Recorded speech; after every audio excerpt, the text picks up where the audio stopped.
I swear to God, you stupid bitch. Put it out, you come with the lot. Phone for a 12-buck swat. Bustin' all the bells out the box. Get the leaf in the box.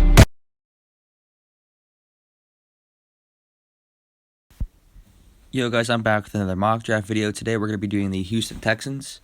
So let's get right into it. In the second round pick, I think they're going to go Brandon Aiyuk, receiver out of Arizona State. I think they need to replace a receiver, obviously.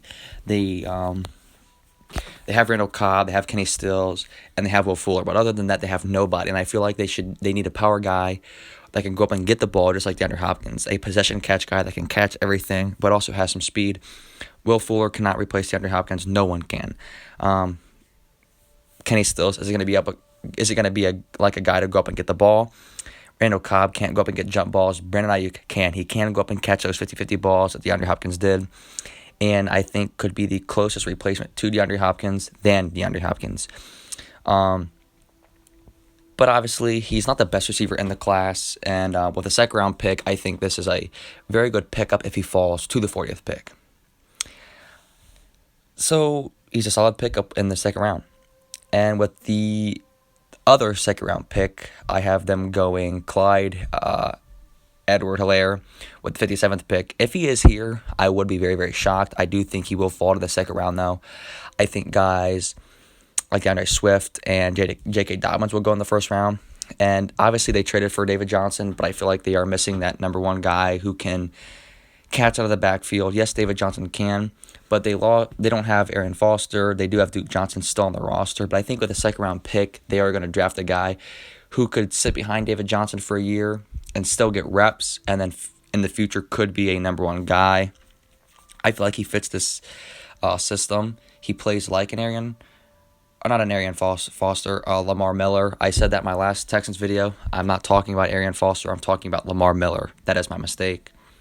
But that's why I feel like he is a good fit. He runs like Lamar Miller, not Arian Foster. Don't hate me in the comments below once again. But in their third-round pick, I feel like they should go Jordan Elliott. They are missing some pieces. Their best D tackle in a couple years was Chris Covington, and he left 2 years ago. And he really wasn't even that good, but he was their best interior guy. They are missing a presence, a run stopper, so to speak. On their edges are pretty good with Whitney Merciless and J.J. Watt. I feel like they do need a guy in the interior that can just stop the run. He's not much of a pass rusher presence, even though he can rush the passer. He is more of a run stopper, and that is what the Houston Texans need. I think that is quite obvious watching them play defense. And other than that, he can be a 4-3 D end, but their Houston Texans kind of running a mixed defense. They do run 3-4 sometimes, and they do run a 4-3 under, and he's a good fit for that defensive scheme with Bill O'Brien's D coordinator, even though Bill O'Brien is an offensive coach.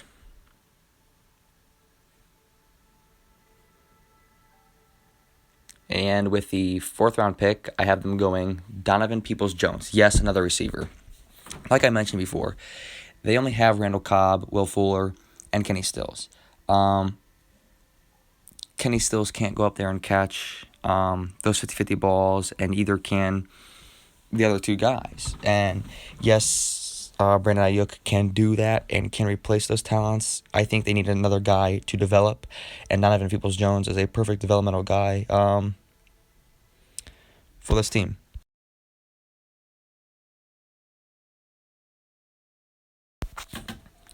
I just think that Donovan Peoples-Jones is a good fit along with Aiyuk.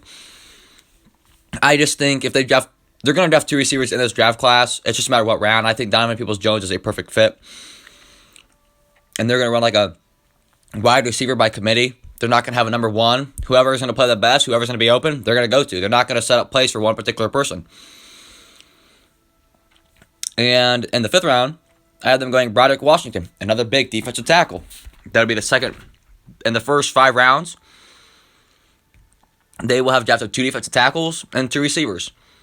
And I think he's just a position of need. Once again, their biggest hole is D-line, or interior D-line and wide receiver.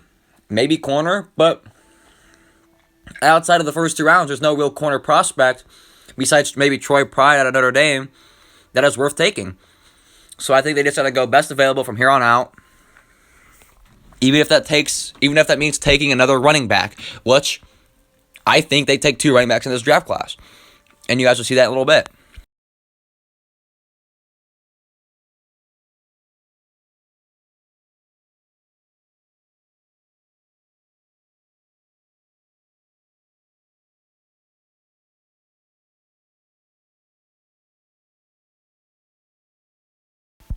They do not have a 6th-round pick, so at the 7th round, I have them going tackle Scot France out of Washington State. He's a smaller tackle, and he's a younger guy, junior.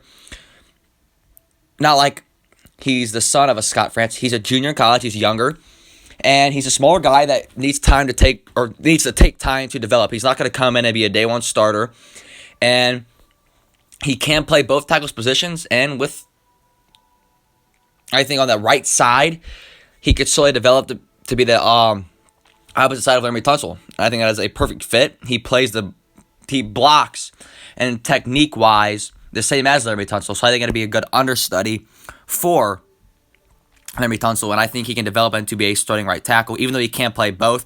And his freshman year, he did play left guard, so he can play the guard positions because he is a smaller guy and can do those pulls and run up with the running backs and go to the second level.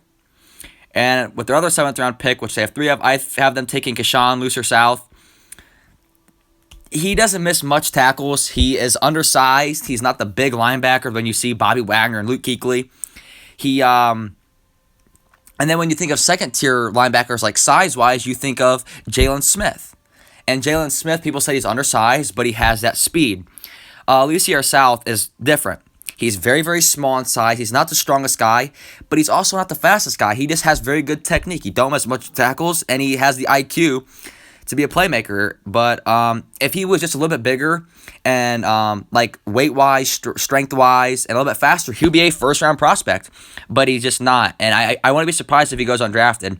And he'll be one of the first undrafted rookies to be picked up, though. That's why the Texans taking in the 7th round. And with their other 7th-round pick, I do have them taking another running back. They're just going to go best available with this last 7th-round pick. And if it's a quarterback, well, they go quarterback. But I think whoever's best available here is where they're going to go, like I said. But in my mock draft, I had them taking DeJay Dallas out of Miami. Once again, even though I mentioned it 3 times, I am going to repeat myself. This position of need is running back, and they're going to draft 2.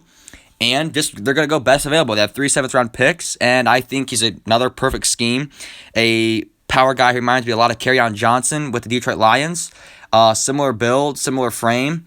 And I like he has that potential. He will just fall. He didn't get that much playing time at Miami. He does have a lot of miles on him, though. So I feel like that'd be a good fit. If you guys did enjoy, please leave a like. And I'll see you guys with the Cleveland Browns mock draft next.